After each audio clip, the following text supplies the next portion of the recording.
El Corán. Uno de los libros más influyentes de todos los tiempos. Un texto sagrado que rige la vida de más de 1.000 millones de personas. Es un reglamento sobre cómo hemos de comportarnos en nuestra vida. Y que aún contiene misterios que nunca han sido revelados. Puede ser interpretado de maneras muy diversas. Contiene fragmentos en los que Dios habla sobre la paz, la compasión, etc. Pero también encontramos otros en los que se habla de violencia y guerra. De los orígenes místicos del Corán en el desierto, oyó una voz que le decía, recita. A sus escalofriantes advertencias sobre la justicia y el castigo.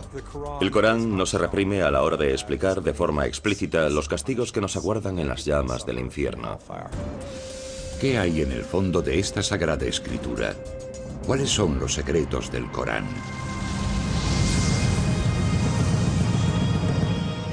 Descifrando la historia, los secretos del Corán, capítulo 1.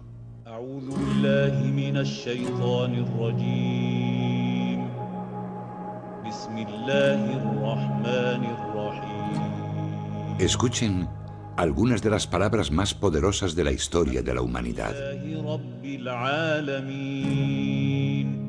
Son el motor de una de las religiones que más crece en el mundo.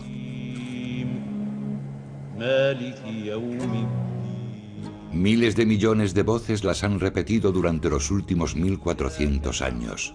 Son las palabras del libro sagrado del Islam, el Corán. Los musulmanes creen que el Corán fue revelado directamente por Dios al profeta del Islam. No se trata simplemente de que Dios inspirase al profeta o lo empujase a contar un acontecimiento importante. Es en realidad el mensaje que el propio Dios transmite al mundo. En árabe, Corán significa la recitación. La escritura está hecha para ser leída en voz alta. De esta manera, los musulmanes creen comunicarse directamente con Dios. Al conservar la palabra de Dios, el Corán se convierte en una parte de este. Y por tanto, el propio texto, las palabras, las páginas y el mismo libro son de por sí algo sagrado. Al hojear el texto sagrado, pueden apreciarse en un primer momento ciertas similitudes entre el Corán y las escrituras judías y cristianas.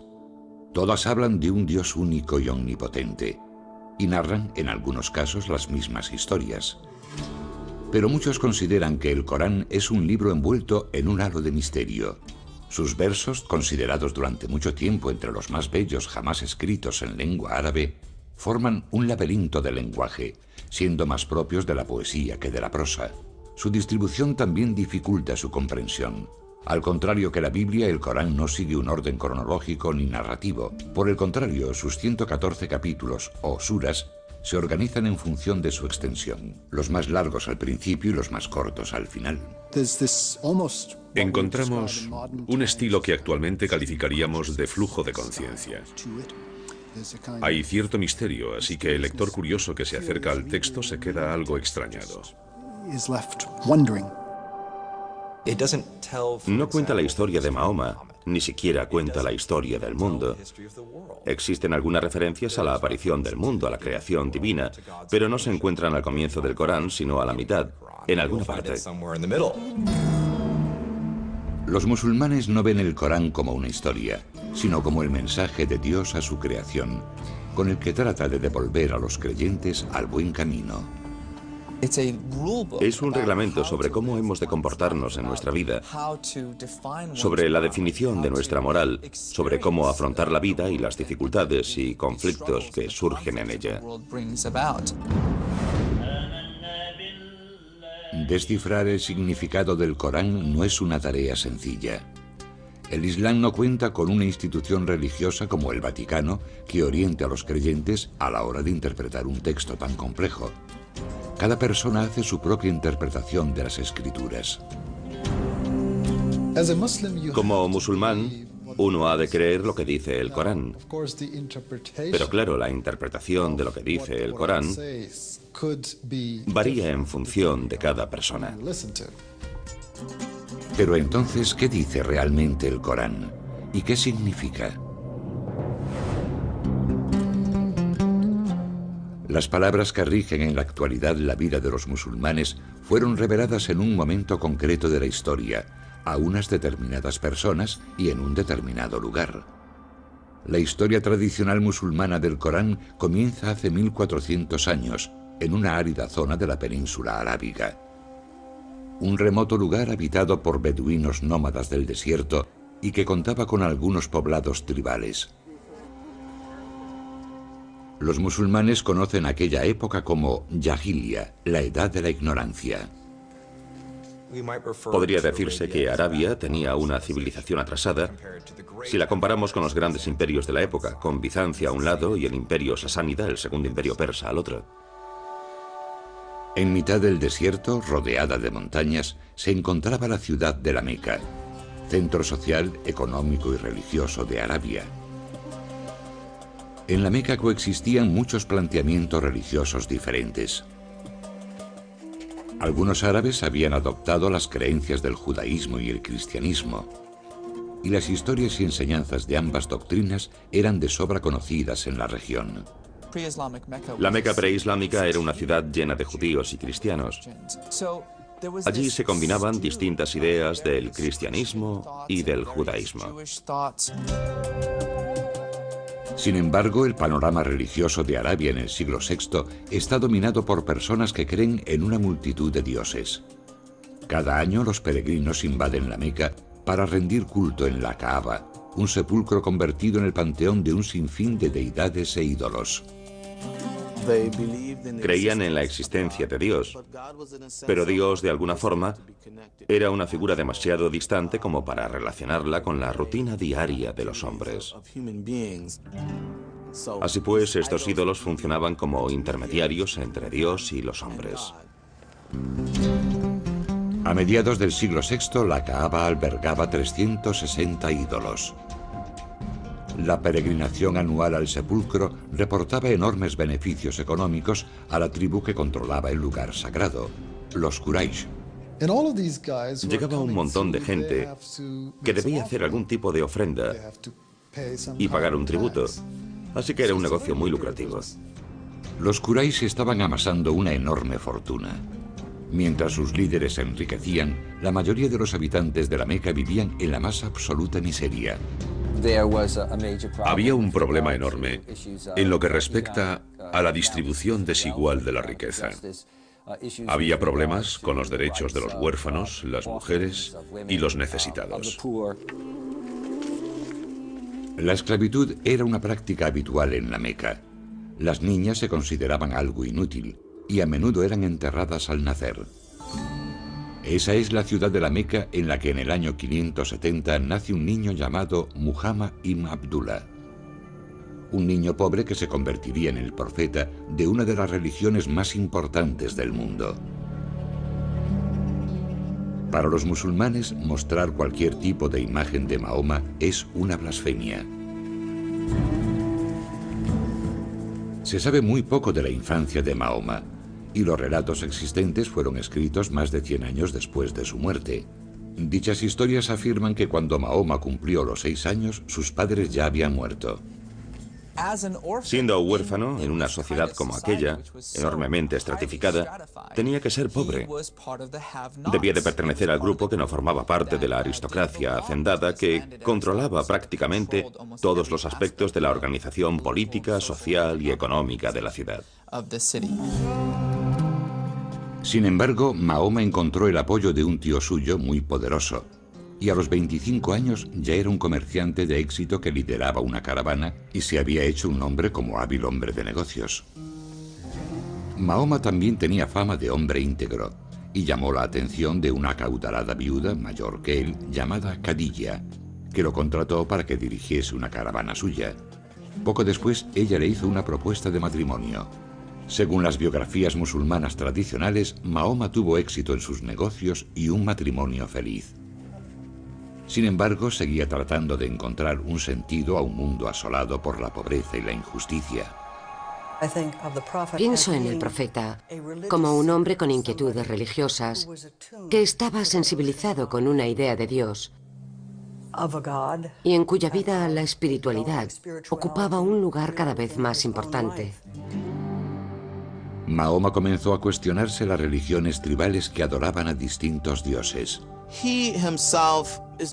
Muchos creen que formó parte de un pequeño grupo de personas de Arabia que no estaban de acuerdo con el paganismo imperante, con los rituales, con el politeísmo que dominaba Arabia. Cada cierto tiempo se apartaba de la sociedad para reflexionar sobre las realidades de la existencia humana. En uno de esos retiros, en una cueva fuera de la Meca, Mahoma tuvo una visión que cambiaría el curso de la historia.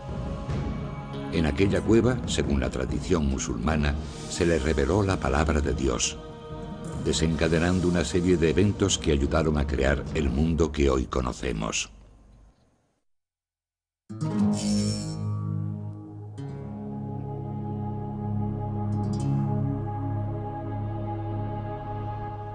Cinco veces al día, los musulmanes de todo el mundo oran en una determinada dirección.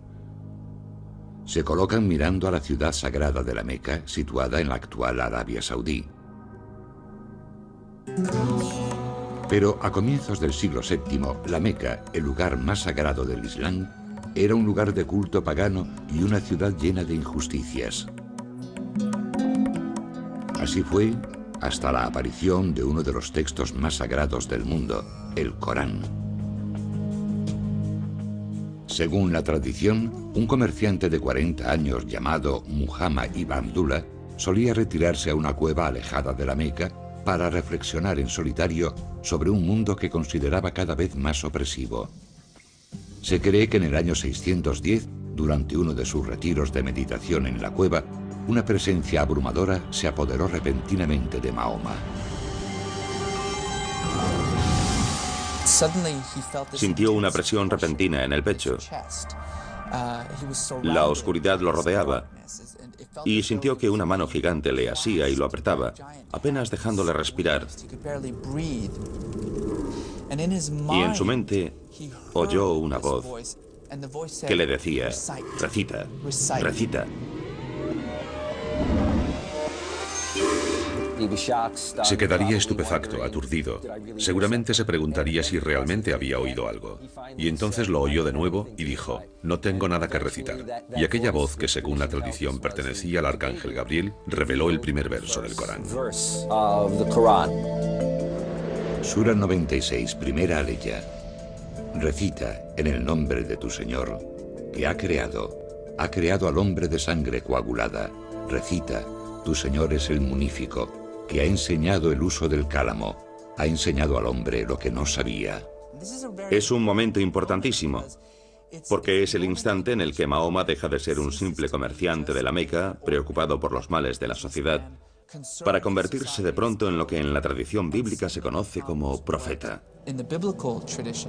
Y como le sucede a muchos profetas, no quiere ni oír hablar de ello. Presa del pánico y preocupado por su salud, Mahoma va a buscar a su esposa Khadija. Lo que quiere realmente es suicidarse. Pero finalmente Khadija lo evita y le explica que ha recibido la llamada de Dios, que éste le ha asignado una tarea profética y que no tiene otra alternativa que dar a conocer el mensaje. La revelación de la cueva marca el comienzo de un periodo de 22 años durante los que Mahoma recibe los mensajes divinos que formarán el Corán. De acuerdo a la tradición, en ocasiones las palabras resonaban en sus oídos como una campana. En otros momentos surgían en tortuosos ataques similares a los de la epilepsia. Sufría convulsiones, empezaba a sudar y su mirada se perdía en el horizonte. Los que lo veían casi creían que estaba muerto. Y cuando estos momentos proféticos terminaban, de repente vomitaba las revelaciones. Dichas revelaciones parecían hacerse eco en todo momento de las necesidades del pueblo árabe. Los primeros versos eran escuetos y sencillos y cuestionaban las prácticas paganas de los habitantes de la Meca, haciendo una llamada a la adoración de un único Dios. Sura 73, octava aleya. Y menciona el nombre de tu Señor y conságrate totalmente a Él. El Señor del Oriente y del Occidente, no hay más Dios que Él. Tómale, pues, como protector. Durante los primeros años de revelaciones, Mahoma memoriza los versos y los comparte solamente con su mujer y sus allegados. Poco a poco empieza a creer que tiene una misión profética y que es su deber transmitir a los demás la palabra sagrada que guarda en su mente. Finalmente, en el año 612, el reticente profeta va al centro de la Meca y comienza a predicar. Era un aviso a los ciudadanos de la Meca, que a ojos del profeta habían perdido la conciencia, si es que la habían tenido alguna vez, de la existencia de un Dios supremo, de un único Dios que los había creado y les mostraba el camino. El Dios del que habla Mahoma es glorioso y compasivo, pero también colérico. El profeta dice a los habitantes de la Meca que sus actos en la tierra tendrán consecuencias cuando llegue el día del juicio. Tenemos a un hombre del que se sabe que ha estado haciendo vigilias, que llega, digamos, al mercado y dice: el mundo se acabará. El Dios que lo creó le pondrá fin y os incumbe a todos. Se trata de un mensaje muy contundente. Es un mensaje contundente, pero no novedoso. Mahoma dejó muy claro que el Corán era la misma revelación que la hecha a judíos y cristianos siglos atrás. Un mensaje de Dios a la humanidad. No obstante, la revelación se dirigía esta vez al pueblo árabe, por vez primera, y en su propia lengua. El profeta nunca dijo que estuviese creando una nueva religión. Simplemente dijo que era un mensajero que portaba el mismo mensaje que había sido transmitido anteriormente por un gran número de figuras de su historia común. El Corán repite una y otra vez: no olvidéis lo que le sucedió a Abraham cuando... Y entonces cuenta una historia sobre Abraham. No olvidéis lo que le sucedió a José, y cuenta una historia sobre José. Lo más curioso es que dichas historias aparecen en una especie de adaptación, de versión resumida de esos grandes relatos. La gente a la que se revelaba el Corán ya conocía esas historias, puesto que vivía en una ciudad empapada de dichas tradiciones. Según los musulmanes, uno de los aspectos más notables del Corán es que Mahoma memorizó las revelaciones a medida que se le comunicaban, para después recitárselas literalmente a sus discípulos. A pesar de que existía en aquella época una forma escrita de la lengua árabe, no eran muchos los que sabían leer o escribir. Mahoma no era una excepción. En el Islam, se cree que Mahoma era analfabeto. Esto pone de manifiesto, por supuesto, que él no pudo escribir las revelaciones. Y por otra parte surge la pregunta de cómo se conservaron. El pequeño grupo de discípulos de Mahoma memoriza rápidamente cada nueva revelación, añadiéndola verso a verso a los fragmentos del Corán que ya conocen. Dado el tipo de cultura en la que viven, tales hazañas memorísticas no resultan sorprendentes. Estamos hablando de culturas basadas en la oralidad. En cierta manera, la cultura oral en la que vivía Mahoma permitía que la gente escuchase algo una o dos veces y que fuese capaz de memorizarlo y recitarlo posteriormente palabra por palabra. El conjunto de revelaciones se va ampliando y Mahoma sigue predicando en las calles de la Meca, atrayendo a un pequeño grupo de conversos. Sus discípulos comienzan a ser conocidos como musulmanes, que significa los que se someten a Dios. El mensaje de Mahoma resulta especialmente atractivo a los pobres y marginados de la ciudad, que se identifican con las reclamaciones sociales de los versos, que defienden la liberación de los esclavos y el ejercicio de la caridad con los necesitados. Algunos de los que se convirtieron al mensaje del Corán lo hicieron seducidos por la belleza del lenguaje, que algunos veían tan perfecto que lo consideraban una prueba de la existencia de Dios. Si le preguntas a un musulmán, bueno, ¿qué pruebas hay de que se trate de una revelación divina? Te contestará, y llevan haciéndolo más de 1000 años, que la prueba es el propio Corán, que ese es el mayor milagro, que un analfabeto en medio de ninguna parte cree de pronto un documento tan magnífico y poderoso. Pero no todos están contentos con lo que predica Mahoma. Su provocador mensaje, que se niega a reconocer la divinidad de los ídolos que alberga la Kaaba, atrae las iras de la tribu dominante, los Quraysh, ya que amenaza su posición de poder.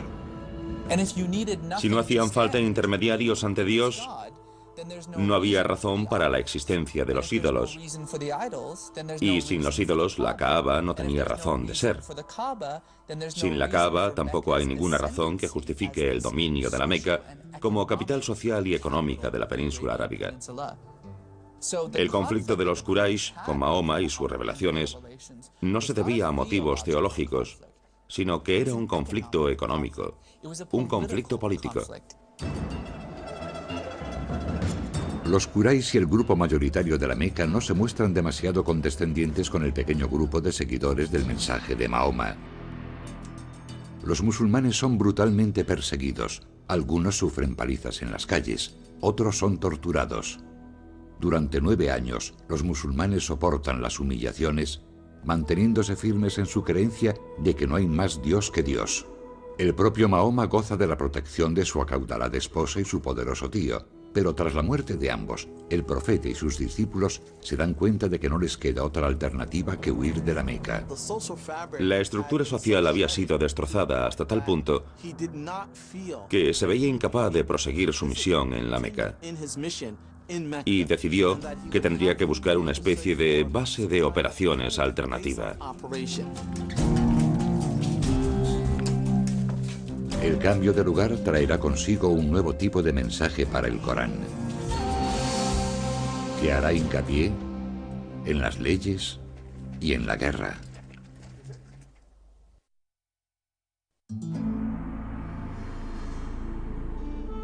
Durante 12 años, desde el 610, los musulmanes han creído en las revelaciones de Dios al profeta Mahoma y las han predicado en la ciudad de la Meca.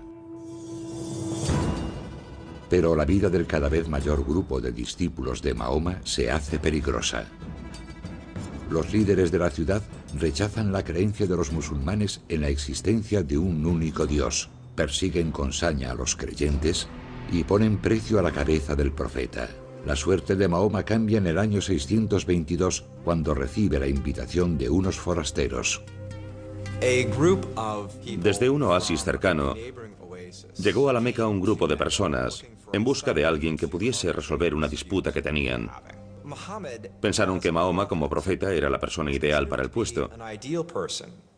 Y finalmente acordaron que no solo acogerían a Mahoma y a su familia, sino a todo un grupo de musulmanes. Paulatinamente, de forma clandestina, la reducida comunidad musulmana recorre los 400 kilómetros en dirección norte que la separan de Yatrib, ciudad que pasaría a conocerse como Medina, la ciudad del profeta. En su nuevo hogar, Mahoma asume también un nuevo cargo. Al principio era simplemente un profeta del que Dios se servía para transmitir su mensaje. En Medina, sin embargo, se convierte en un líder. Es el líder de la comunidad musulmana, pero también asume cierta autoridad sobre todo el oasis de Medina. En Medina, el profeta sigue transmitiendo revelaciones a sus discípulos, pero la naturaleza de los mensajes varía notablemente. Según los musulmanes, los versos reflejan a partir de entonces la condición de líder de Mahoma, que añade un nuevo elemento a su mensaje, una guía práctica sobre la creación y el gobierno de una sociedad. Se habla básicamente de la necesidad de regular la sociedad. Por lo tanto, las leyes son lo más interesante del período en Medina. Podría decirse que prácticamente toda la legislación incluida en el Corán proviene de esa etapa. Las revelaciones que la tradición relaciona con Medina sentaron las bases de la ley islámica. incluían normas para casi todos los aspectos de la vida, desde la prohibición del alcohol hasta el permiso para que las madres den de mamar a sus hijos durante 2 años. Los versos ofrecen indicaciones sobre las herencias, otorgan nuevos derechos a los más desfavorecidos como huérfanos y esclavos, y establecen nuevas reglas que mejoran la situación social de la mujer. Sin embargo, la interpretación de dichas leyes no es siempre sencilla. De hecho, algunas de ellas siguen siendo motivo de debate actualmente. Un buen ejemplo: ¿permite el Corán la poligamia? Sura 4, tercera aleya. Casaos con las mujeres que os gusten, 2, 3 o 4. Pero, si teméis no obrar con justicia, entonces con una sola. A primera vista, la aleya parece bastante clara, pero los estudiosos apuntan que estas palabras pueden interpretarse de diversas maneras. Unos interpretan que se pueden tener hasta 4 esposas, otros que solo se puede tener una, porque es imposible tratar a varias personas de forma equitativa. Algunos defienden que alude a situaciones muy concretas en las que haya muchas chicas huérfanas disponibles, y que en este fragmento se sugiere que hay que hacerse cargo de ellas. Por lo tanto, no es fácil extraer las implicaciones exactas del texto en nuestro tiempo o en cualquier otra época.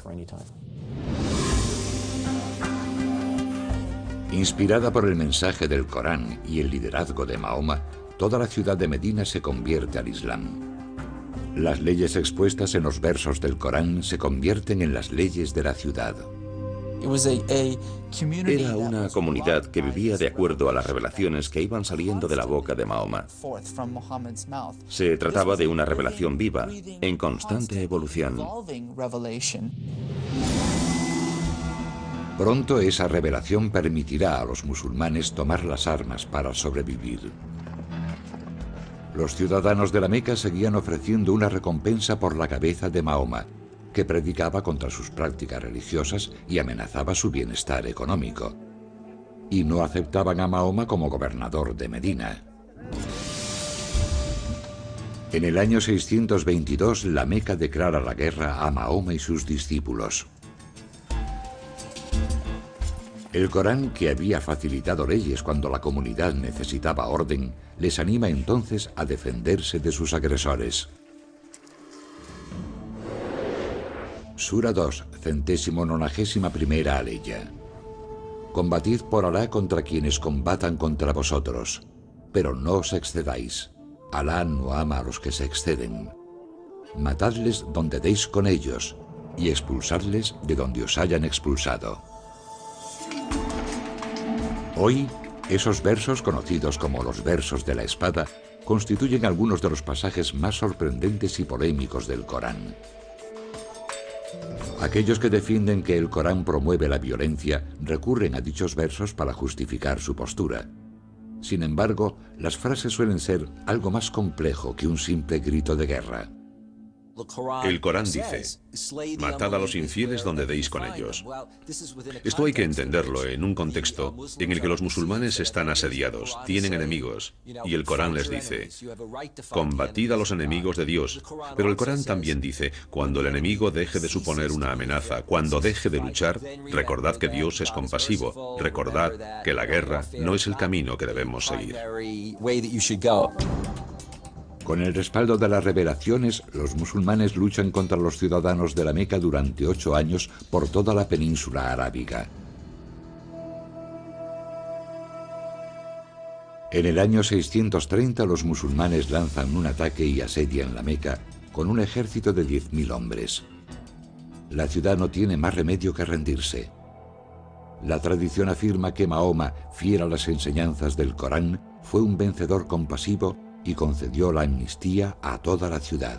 Tras la derrota, muchos habitantes de la Meca se convierten al Islam y aceptan las enseñanzas del Corán. Sin embargo, Mahoma aún no ha completado su misión.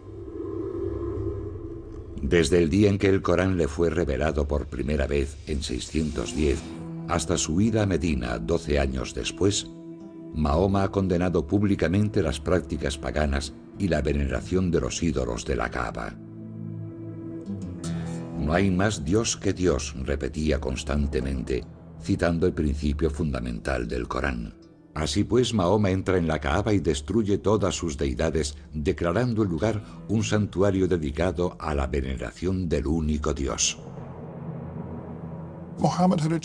Mahoma había logrado alcanzar su objetivo, y lo había hecho haciendo lo que Dios le había pedido.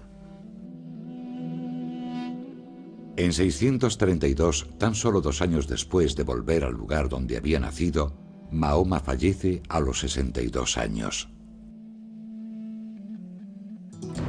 Su último suspiro pone fin al Corán. Sin embargo, sigue sin existir físicamente. Solo se conserva en la memoria de la comunidad. El mensajero ha muerto. Ahora sus seguidores deben luchar para que el mensaje siga vivo.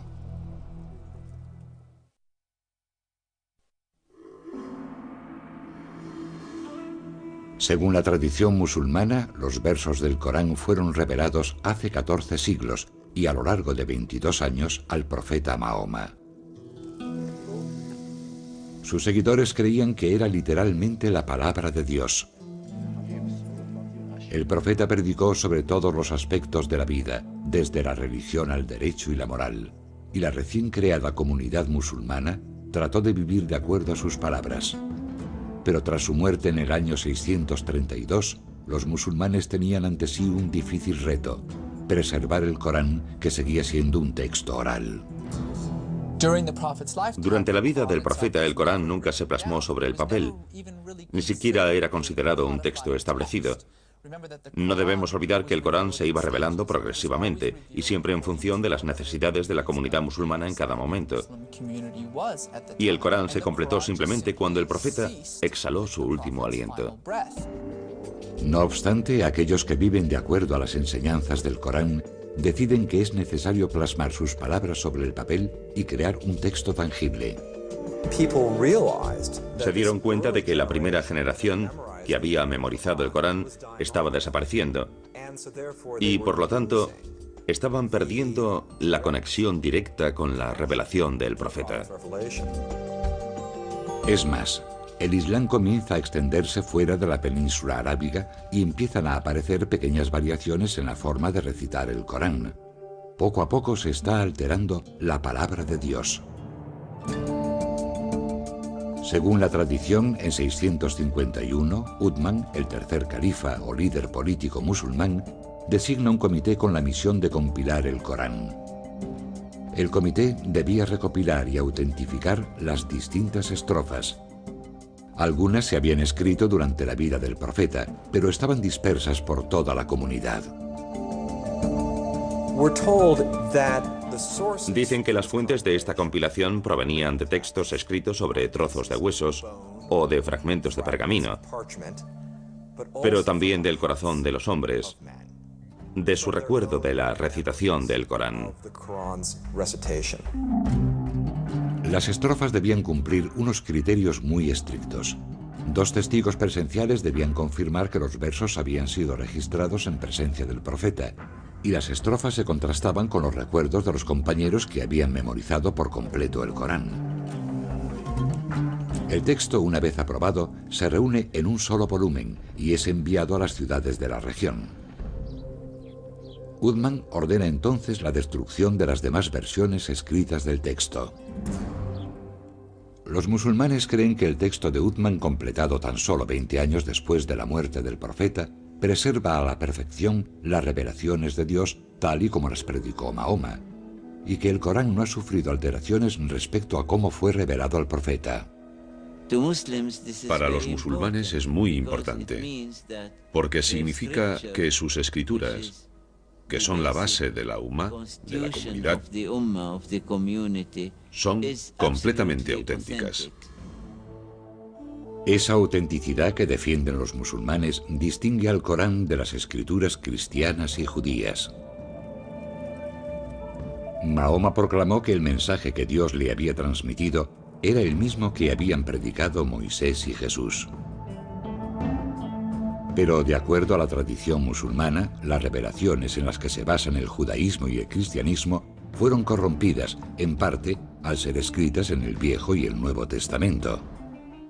Los musulmanes creen que la revelación original a Moisés y a Jesús se fue distorsionando con el tiempo, por lo que hay en el Viejo y Nuevo Testamento serían tanto revelaciones como versiones alteradas de las mismas, y modificarían lo sucedido realmente debido a las circunstancias históricas, religiosas y políticas de la época. Sura 3, 78ª aleya. Algunos de ellos trabucan con sus lenguas la Escritura, para que creáis que está en la Escritura lo que no está en la Escritura, diciendo que viene de Alá, siendo así que no viene de Alá. Mienten contra Alá a sabiendas. El Corán afirma categóricamente, por un lado, que corrobora las escrituras anteriores, y por otra parte, dice que corrige ciertos aspectos o ideas que aparecen en las escrituras hebreas y cristianas. Los musulmanes creen que el Corán corrige los errores que contienen dichas escrituras, entre los que se encuentran algunas de las enseñanzas fundamentales de esas doctrinas, por ejemplo, la interpretación cristiana de la figura de Cristo. El Corán afirma que Jesús fue un profeta, que nació de una virgen y que realizó milagros como sanar a ciegos y leprosos. No obstante, el Corán niega que Jesús fuese el Hijo de Dios. En el contexto islámico, la idea de que Jesús sea el Hijo de Dios se interpreta como que es un ser divino. Esto supone, desde el punto de vista musulmán, que los cristianos tienen distintos dioses, mientras que los musulmanes sostienen que solo puede haber un Dios. El Corán discute también la historia bíblica de la crucifixión de Jesús, afirmando que Jesús no murió en la cruz, sino que Dios lo elevó a los cielos y que sus verdugos crucificaron por error a otro hombre que se parecía a Jesús. Sura 4, 157ª aleya. No le mataron ni le crucificaron, sino que les pareció así. Ciertamente no le mataron, sino que Alá lo elevó así. La idea cristiana de que Jesús murió por los pecados de la humanidad choca con el mensaje del Corán, que dice que cada alma es responsable de sus propios actos. La muerte y resurrección como acto redentor no encaja en el Islam. No entienden la idea de que alguien redima los pecados ajenos. Los musulmanes creen que debido a las tergiversaciones existentes en la Biblia, Dios se vio obligado a transmitir su palabra una última vez. En el Islam se considera que el Corán, tal y como fue dictado a Mahoma y conservado por Uthman, es la única revelación divina verdadera. Ven el Corán como la última revelación, la única completa y no corrompida, y creen que Mahoma fue el último profeta de Dios. Durante los últimos 400 años los musulmanes se han esforzado por seguir las indicaciones de dicha revelación. Pero esta es una tarea ardua y polémica, una tarea que constituye la única esperanza de alcanzar la salvación cuando llegue el apocalipsis que presagian las páginas del Corán.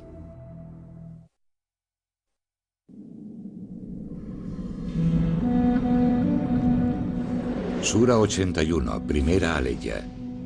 Cuando el sol sea oscurecido, cuando las estrellas pierdan su brillo, cuando las montañas sean puentes en marcha, cuando los mares sean hinchados, cuando las almas sean apareadas, cuando el cielo sea desollado, cuando el fuego de la gehenna sea avivado, entonces cada cual sabrá lo que presenta.